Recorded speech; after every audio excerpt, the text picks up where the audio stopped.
Halo teman-teman, selamat ketemu kembali bersama dengan saya di YouTube saya, channel Winner Lawyer.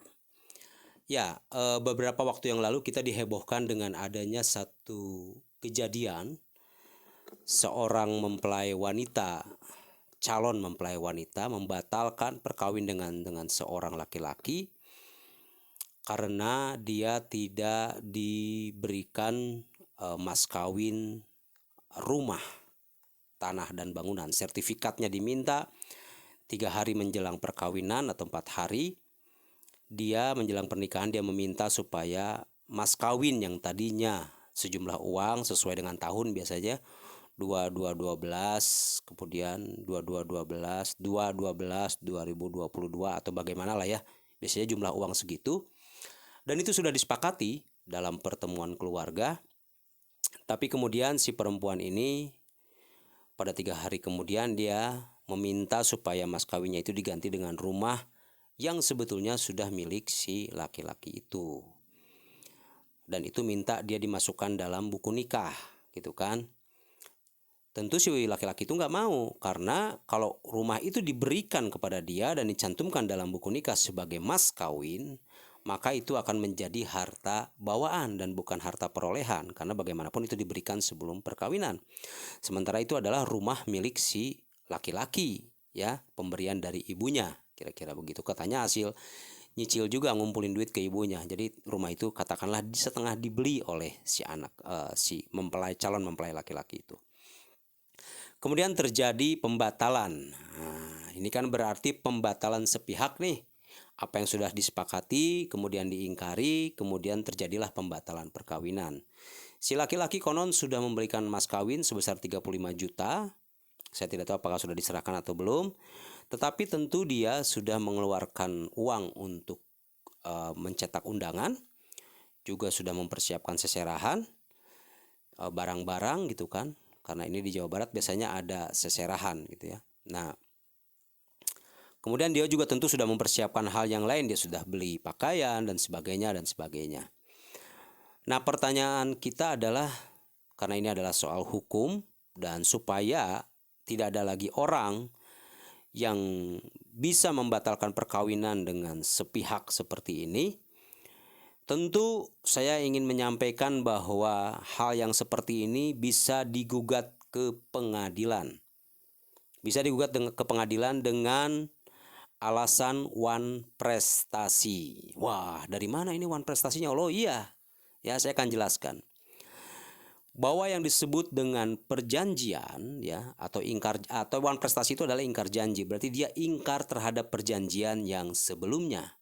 Biasanya sebelum perkawinan itu ada pertemuan keluarga, ya. Biasanya ada lamaran bagi orang yang ingin mengadakan lamaran atau khitbah, biasanya ada lamaran. Nah, di lamaran itu biasanya ditentukan gitu ya, hari perkawinan, kemudian dia berjanji kan, berarti akan berkawin ataupun menikah dengan mempelai ini, akan menikah dengan orang ini akan menikah dengan orang ini. Nah, kemudian biasanya terjadi kesepakatan lain. Dalam hal ini ternyata lebih maju lagi. Dalam kasus laki-laki ini dia sudah menyepakati jumlah mas kawinnya. Kemudian jumlah emasnya itu tidak masuk dalam mas kawin itu, tapi diberikan kepada si perempuan. Saya tidak tahu apakah sudah diberikan atau belum ya. Kita asumsikan saja belum, ya, belum diberikan emas yang nilainya 35 juta itu. Lalu ini kan pelanggaran terhadap kesepakatan, perjanjian. Perjanjian itu tidak harus tertulis. Ya, tidak harus tertulis. Tetapi syarat sahnya perjanjian adalah adanya kesepakatan kedua belah pihak, adanya tentang sesuatu hal itu adalah halal, kemudian yang melakukannya dia punya kapasitas hukum, kira-kira gitu ya. Jadi ada sepakat, kemudian tentang sesuatu hal dan halnya itu halal, dan yang membuat kesepakatan itu sudah cakap secara hukum, kira-kira gitu. Kalau di kita 21 tahun ya secara perdata. Nah, jadi tidak ada keharusan bahwa itu adalah tertulis. Ya, tidak harus ya, apalagi kalau sudah ada lamaran, sudah ada kesepakatan, sudah menyewa gedung, sudah ngasih DP gedung, tapi kemudian dibatalkan secara sepihak, ini bisa digugat secara perdata. Apakah belum pernah terjadi? Sudah pernah terjadi di Pengadilan Negeri Bandung. Hari itu ada orang yang digugat karena dia membatalkan perkawinan sepihak dengan si perempuan. Si perempuannya sudah menyebarkan undangan, sudah bayar DP gedung, maka di situ timbul kerugian material. Ya. Dalam putusannya majelis hakim menyampaikan bahwa si laki-laki ini sudah melakukan wan prestasi karena melakukan pembatalan secara sepihak. Sudah wan prestasi. Dan dia diharuskan membayar ganti rugi material dan imaterial. Jadi sudah ada contohnya gugatan seperti ini di Pengadilan Negeri Bandung, ya. Jadi ini bisa digugat. Jadi ke depan kalau ada lagi yang yang membatalkan secara sepihak, Anda kalau merasa dirugikan oleh keputusan sepihak itu, Anda bisa melakukan gugatan di pengadilan, ya. Silakan hubungi lawyer setempat Anda, ya. Anda ajukan gugatan. Bagaimana caranya itu nanti lawyernya yang akan melakukan itu, lawyer Anda di kota Anda yang akan melakukan itu, ya. Jadi itulah tentang pembatalan perkawinan yang terjadi kemarin. Si laki-laki yang merasa dirugikan secara material dan imaterial, dia berhak untuk mengajukan gugatan kepada pihak si perempuan ini, ya. Dan nanti si perempuan ini akan dihukum. Jika dia kalah, dia akan dihukum untuk membayar ganti rugi material dan imaterial. Kalau nggak salah hari itu ganti ruginya lumayan, 700 juta, ya, pada perkara itu tahun 2017 kalau tidak salah perkara itu, ya. Itu ganti ruginya sekitar 700 juta. Jadi ini bisa dilakukan gugatan, ya. Jadi hati-hati bagi Anda yang sudah berjanji untuk mengawini, menikahi seseorang, tetapi Anda membatalkannya secara sepihak, sementara si pihak lainnya itu sudah mempersiapkan segala sesuatu, sudah mengeluarkan dana, jadi ada kerugian material, nanti akan ditambah dengan kerugian imaterial karena malu.